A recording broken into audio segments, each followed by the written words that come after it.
আসসালামু আলাইকুম। দেখেন এই যে কত বড় অ্যাক্সিডেন্ট হতে যাচ্ছে এখন।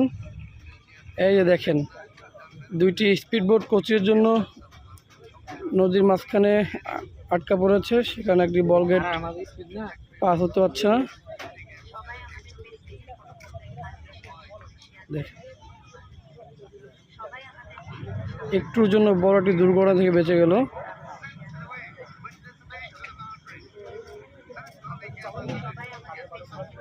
দেখেন এটা কোনো কথা?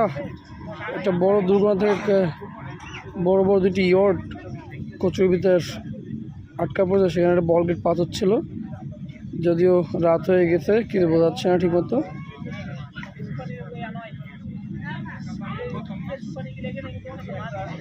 এরকম করেই তো বড় বড় অ্যাক্সিডেন্টগুলো হয়।